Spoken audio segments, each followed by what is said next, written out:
Let me ask you something. Do you remember the last time you checked your bank account, and instead of that sick feeling in your stomach, that low-key panic, you actually felt fine? Maybe even a little calm. There's a specific moment in personal finance that nobody really talks about. Not the day you get a raise. Not the day you pay off a credit card. It's quieter than that. More personal. It's the day your savings account hits $10,000, and something just shifts. What's up, everyone? Welcome back to Mason Explains Wealth, the channel where we talk about money the way real people actually live it. No fluff, no fake lifestyle, just the truth. Today we're talking about something I call the $10,000 saving point. And I want to be clear. This isn't about $10,000 being some magic number that makes you rich. It's not. You're not retiring on $10,000. You're not buying a house on $10,000. But here's what it does do. It completely changes your relationship with money. And that relationship? That's worth more than the number itself. So whether you're at $200 saved right now, or $4,000, or $8,500, stay with me. Because understanding what's waiting for you on the other side of $10,000 will change how you think about every dollar you put away starting today. Let's be honest about what life looks like before you get here. Before $10,000, money feels like a fire you're constantly putting out. Your car makes a weird noise and your first thought isn't, let me get that checked. It's, please God, not right now. Your friend invites you to a wedding out of town, and instead of being happy for them, you're running numbers in your head at 2 a.m. You get sick, miss a few days of work, and suddenly the whole month is derailed. That's not a budgeting problem. That's not a discipline problem.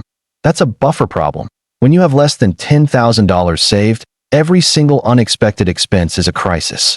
And living in constant low-grade financial crisis is exhausting in a way that's hard to explain to someone who hasn't felt it.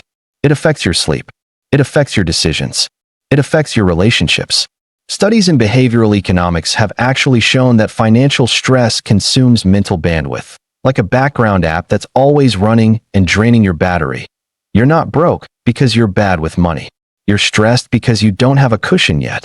So here's where it gets interesting. The moment your savings crosses $10,000, something psychological happens that is very real and very underrated. You stop making fear-based financial decisions. Think about that. How many times have you stayed in a job you hated because you couldn't afford to quit? How many times have you not negotiated your salary because you needed that offer? How many times did you swipe a credit card not because you wanted to, but because you had absolutely no other option? $10,000 in savings is the first real taste of what wealthy people call optionality. The ability to say no. The ability to wait. The ability to choose. It doesn't mean you'll use it, but knowing it's there, that changes everything. There's a reason people who have savings tend to make better financial decisions going forward. It's not because they're smarter. It's because they're not operating from a place of desperation anymore. Warren Buffett talks about never wanting to be in a position where someone else controls his next move. $10,000 is your first real step toward that. On a human scale. On a real-life scale. Now, how do you actually get there? Because I'm not going to just tell you to spend less and save more and call it a day. That's lazy advice. Here's the real framework. First, protect the goal, not the month. Most people try to save whatever's left at the end of the month. That's why most people never build savings. Automate a fixed amount, even if it's $75, to move to a separate savings account the day you get paid. You don't see it. You don't touch it. It just grows. Second, name the account. This sounds small. It isn't. Go into your banking app right now and rename your savings account $10,000 goal or my calm fund or whatever hits different for you. Research shows that labeled savings accounts have significantly higher contribution rates. Because now it's not just money, it's a mission. Third, stop treating windfalls as fun money. Tax refund, birthday cash, side hustle payment. That money is not for a treat. Not yet. Not until you cross $10,000. Every windfall goes straight to the goal. You can celebrate after. And when you hit $10,000, that celebration will actually mean something. Fourth, track it visually. Print out a thermometer. Use a notes app. Draw a bar on a whiteboard. Watch the number move. The brain responds to visible progress. Every $500 milestone is a dopamine hit that keeps you going. This isn't about being cheap. It's about being intentional for one focused season of your life. Here's what I want you to take away from this video. $10 000 is not the finish line. It's the starting line. It's the point where money stops being a daily source of anxiety and starts becoming a tool you actually control. It's where you stop reacting and start planning. It's where the version of you that you want to be, financially, starts to feel possible. And I know some of you watching this are thinking, Mason, $10,000 feels like $1 million from where I'm standing right now. I hear you. I've been there.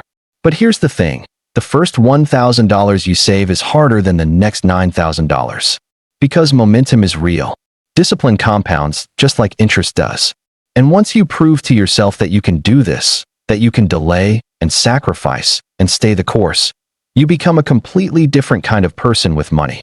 That person, they don't go back. So start today, not Monday, not next month.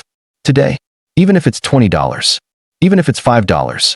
Because the direction matters more than the amount right now. Hit that like button if this gave you something to think about.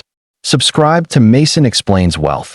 We drop videos every week on real financial strategy for real people. And drop in the comments, where are you right now on your savings journey? Let's talk about it. I'll see you in the next one. Mason Explains Wealth.